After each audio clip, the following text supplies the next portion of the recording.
The Tao of Self-Confidence, episode 538. Welcome to the Tao of Self-Confidence, where I share stories of amazing women who have discovered their inner journey to self-confidence. Visit our website at thetaoofselfconfidence.com. Your inner journey to self-confidence awaits. Well, hello friend. Welcome to the Tao of Self-Confidence, where I share stories of amazing women who have discovered their inner journey to self-confidence. I'm your host today, Sheena Yap Chan, and today I have a phenomenal lady on the show today. She is a cancer blogger, and I'm really excited to have her on and share her story with us today on self-confidence. So without further ado, I'm going to introduce you to Cielo Superticioso. How are you today? Maybe you can fill in a little bit more about yourself to our listeners. Hey, yeah, thank you so much, Sheena. I'm so glad to be here with you. And I'm Shallow, and I was born in the Philippines, but now living in Ho Chi Minh City, Vietnam. I am a teacher by profession, 6 years teaching the Philippines and 4 years in Vietnam, but decided recently to invest more time in blogging and focus on the projects I am working at the moment. So I quit my job. It's not that easy, but I did it. I used to host here in Vietnam some small and big events, including the one I personally organized, such as the language social, where locals and expats or tourists gather for socializing as well as learning English, and the Filipinos in Vietnam support group, where we gather and do some activities. Awesome. Well, thanks for sharing that. And Shella, what's your favorite self-confidence quote? I had encountered this Theodore Roosevelt quote word that he said, each time we face our fear, we gain strength, courage, and confidence in the doing. Thanks for sharing that great quote. And in your own words, how do you define self-confidence? Well, self-confidence, it's how I face fear. That's the definition of self-confidence. I used to have a lot of fears within me, including the fear of facing cancer 2 years ago when I was diagnosed. It's not that easy to be confident to face death, but there are other aspects that help me out to face cancer as well as the rest of the trials coming. So I was able to face my fear. That's how I define self confidence. Thanks for sharing that great definition. And it's so true, like facing your fears really helps us be more confident, have that courage and strength to keep going no matter what happens in our lives. So I really love that definition that you mentioned. And Shella, what was your life like before your discovery of self-confidence? I have been known by everyone who knows me personally since I was young as a very timid and an introvert person who only loves to read books and nothing more. That's all. I was even a quiet baby during my elementary days, and I don't know, or rather afraid of facing confrontations. I rather hide from my comfort zone or from my shell. That was me. Thanks for sharing that. And I think we've all done that, at some point in our lives when it comes to, hiding from others and not facing confrontations because of our fears. And, it was that point in your life when you realized, you were more enough to be who you are, to have that confidence. What was that aha moment?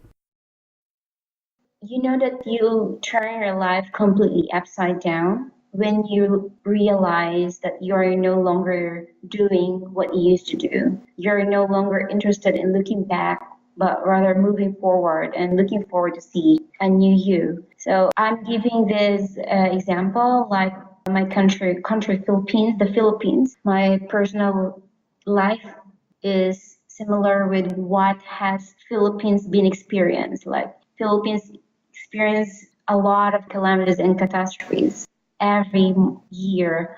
And that also signifies my life. And one of them that really shook off my world, like an unexpected earthquake, was when I was diagnosed with a rare cancer that is sarcoma. The question, when did the aha moment happen? When I gradually accept and claim that my cancer is already part of my life, I don't want to denials anymore, or I don't want to hide from people anymore. And the only thing I have to do is to face it. with courage to fight this illness, this deadly disease with pride, with dignity and self-confidence. Thanks for sharing that. When you get diagnosed with cancer, most people think it's the end of their world, not realizing like, we can still do a lot more like what you're doing. Even though you've been diagnosed with this rare cancer, you still keep living life, you still keep going out there and doing your best to be your best self and, keep moving forward like you mentioned. And, because of this realization, what's your life been like now? Well, during my healing journey, during my journey with cancer, I noticed that I have a discovery after having a self confidence in my life, but it is never always a bed of roses. I still have a lot of downfalls during the treatment and even after the treatment, the whole journey of it. I also experienced anxiety and depression for 5 months right after my treatment has done, but it was a real struggle. But I had to make an option. I had to make a choice not to stay there. To be honest, I lost my confidence after my treatment for months, but I don't want to choose to stay in a dark place where I always lock myself out from everyone. I thought after facing cancer, I am strong, but after the treatment, there it goes again. And in fact, the life that I am now sharing to everyone, the new life they said of after the treatment or after beating cancer, I have now throughout my healing, and this is what I call my healing journey. I started to become more certain after those months that I was so anxious. I decided to go out from that and become more certain about my decisions and know what I want to do in life. Just keep sharing cancer awareness as what my blog's purpose is. And I am so grateful for those people who are out helping me when I had cancer. I want to pay it forward for those who also need help. So I have an ongoing nonprofit project that has been relentlessly doing with myself and other friends who are willing to help people who have cancer, who have vision to make a more positive and interactive community really here in Vietnam for the childhood cancer patients and families. I also want having self-confidence in myself at the moment. I am also more open to healthy confrontations which I used to be afraid of before. And I want to know when to avoid those confrontations and the toxic ones. So it tried to balance my emotions in dealing with these negative aspects and actually doing more things that I'd never ever done, especially when traveling. Like you need to have self confidence to face this kind of adventure, even though it's scary, such as like jumping off the cliff, or what will it give me if I trek for the one whole day and a half. So I realized that it actually boosts more my confidence, and I feel like I want more extreme adventures. Thanks for sharing that. And, to the woman who's listening to your episode, she may be in her own journey to self confidence. What would be that one tip you would give to her? Yeah, the journey to self confidence may take you longer than you think. It's a roller coaster ride. But first, we need to check our emotions. It's not easy. We have to validate our feelings first. When I say validate, I until now I'm doing this whenever I feel sad. I don't want to deny this. So I'm sad. If I'm happy, yeah, I'm happy. I'm living the moment, and so on, whatever emotions I am feeling. Feelings change. So what we need to do is feel it right now and then let it go. We don't want to keep those feelings, keeping inside us. The more we keep those feelings, these feelings squashing inside, and the more we are vulnerable to any drawback in our life.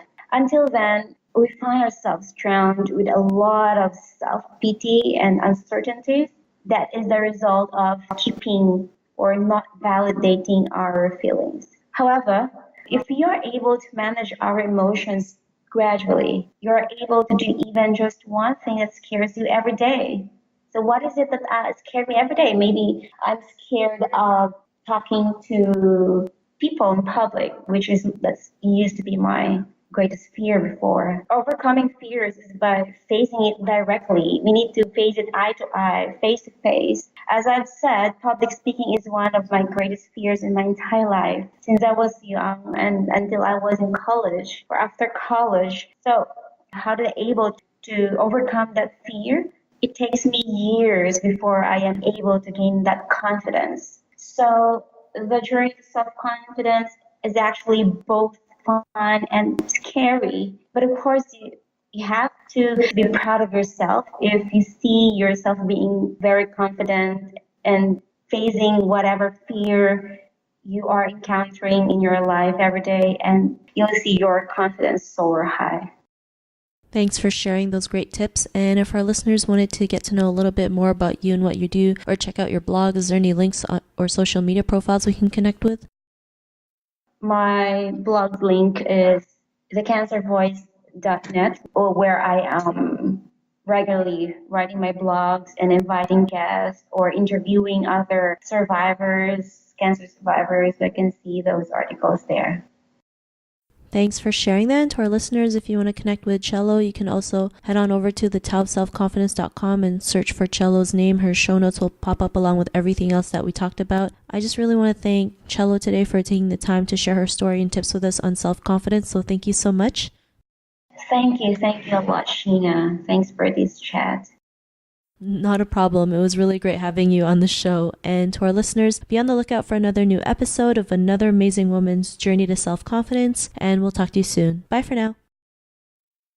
Thank you for tuning in to another amazing episode of The Tao of Self-Confidence.